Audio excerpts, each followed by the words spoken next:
Pag-usapan po natin ngayon itong mga bayarang DDS vlogger mo.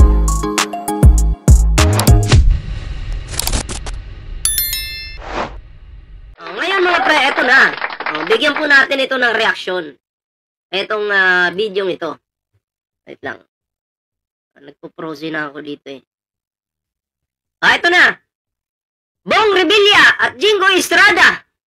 Eto Bong Revilla at Jingo Estrada sinampahan ng graft and plunder cases ng NBI Bulacan. Pakinggan po natin to. Di na talaga natuto. Ulitin nga natin. Di na talaga natuto. Matapos maabswelto noon, pinakakasuhan ngayon ng NBI Bulacan sina former Senator Bong Revilla at Senador Jinggoy Estrada. Kaugnay yan sa pagtanggap umano ng porsyento sa flood control projects. Narito ang Ayan Bong Revilla, Jinggoy Estrada, hindi na daw po natuto. Joby Bilal, shoutout po sa iyo And kay Biola Seriza Force, shoutout po.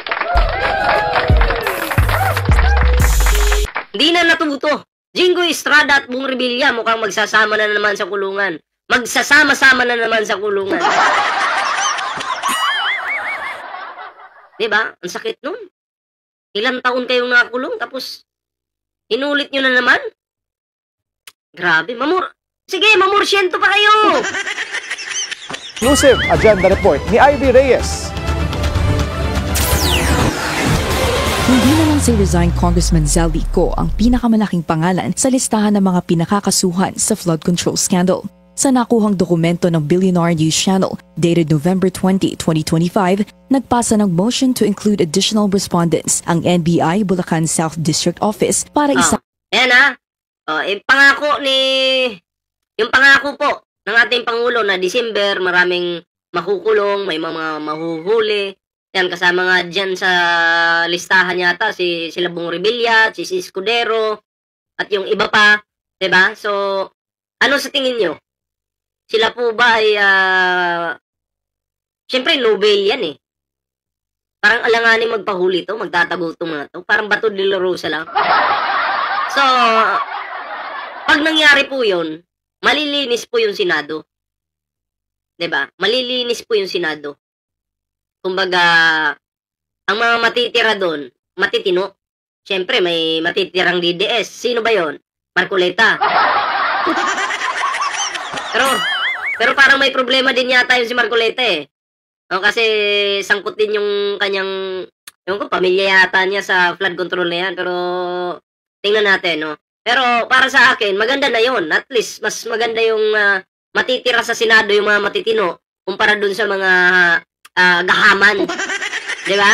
O sila Villar, kasama yata yan Sama si dating Senador Ramon Bong Revilla Jr. sa mga dapat kasuhan ng 2 counts of graft. 2 counts of graft.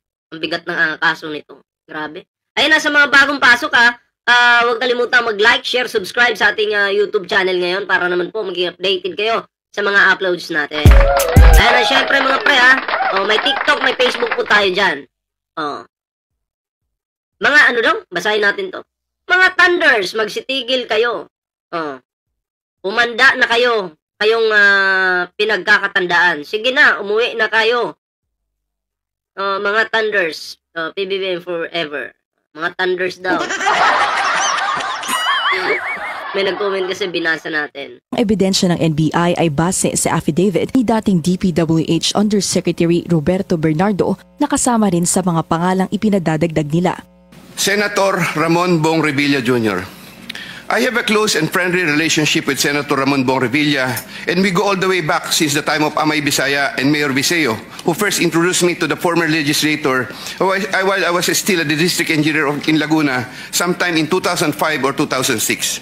Ang pangit kasi dyan sa Senado Jinggoy Estrada. Parang tagahukom siya sa Senado no? Na aangasan niya yung mga gusto niyang angasan. Yung pala siya din may baho din. Diba?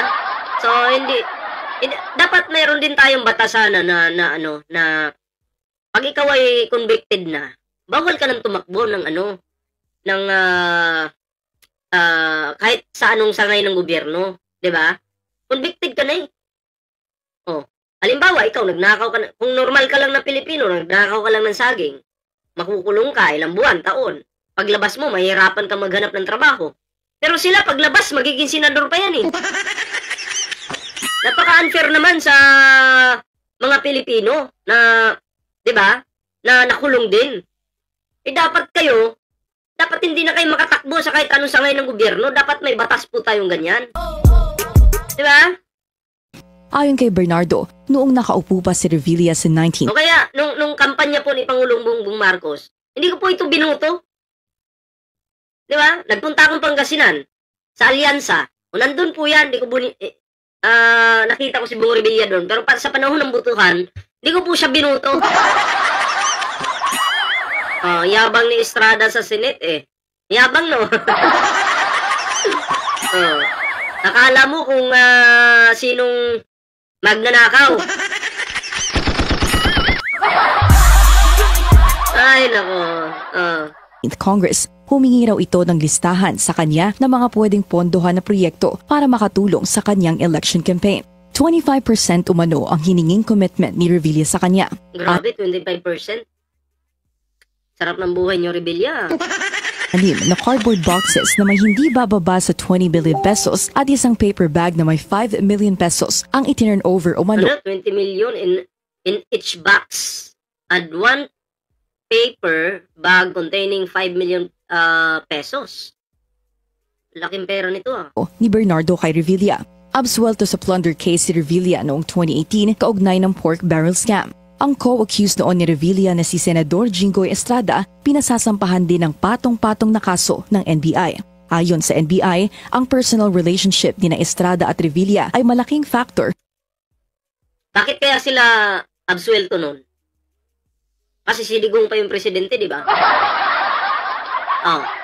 Ano sa tingin niyo? Ano sa tingin niyo? Si De Lima nga, pinakulong. Eh wala naman palang kasalanan, pinakulong. Basta kalaban nila, kulong ka. Pero hindi po sila umubra kay Trillanes. Diba? Hindi sila umubra. Kaya nakalaya itong mga to dahil kay Digong eh. Sa kung paano sila nagkaroon ng linya pagdating sa kickbackan. Basehan din ng NBI ang affidavit ni Bernardo na matagal na rin silang magkakilala ni Estrada at 2010 pa lang, binabakapan na raw siya nito para maging regional director. Ilan pa sa mga pangalan sa dokumento ay sina former DPWH Secretary Manuel Bonoan, dating Undersecretaries Bernardo at Catalina Cabral, dating Regional Director Gerard Opulencia at dating District Engineer Henry Alcantara. Direct bribery. Buti pa to si Alcantara, nagbalik na ng pera pero kulong ka pa rin. Hindi mo naman lahat may babalik yung ninakaw mo eh. Kaya dapat pa rin panagutan mo yung mga kasalanang ginawa mo. Alam nyo, dahil sa inyo mga putang inan nyo, ha? Daming buhay ng mga Pilipino yung nawala. Kasi bawat baha may namamatay eh. Yung pera kaya nyo pang ibalik yan. Pero yung buhay ng mga Pilipino na wala na inanod ng baha, may babalik nyo ba? Ang ina nyo, ang tatabahan yung tingnan. Sagana kayo sa pagkain at pera, pukin ang ina nyo. Graft at plunder ang charges na isasampa sa batch ni na Estrada. Sa ilalim ng batas, non-bailable ang plunder. Sinubukan nating hinga ng komento ang NBI kung ano pa ang pinagbasehan ng kanilang rekomendasyon na kasuhan ang mga ito bukod sa testimonya ni Bernardo. Pero hindi pa ito sumasagot sa ngayon.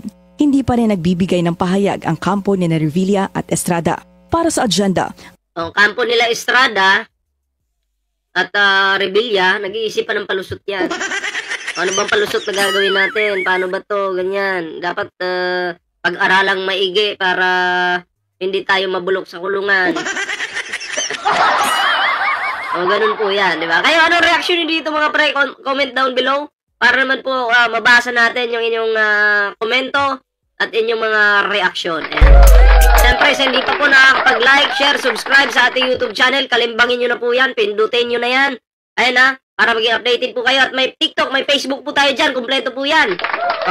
So, yan mga friends.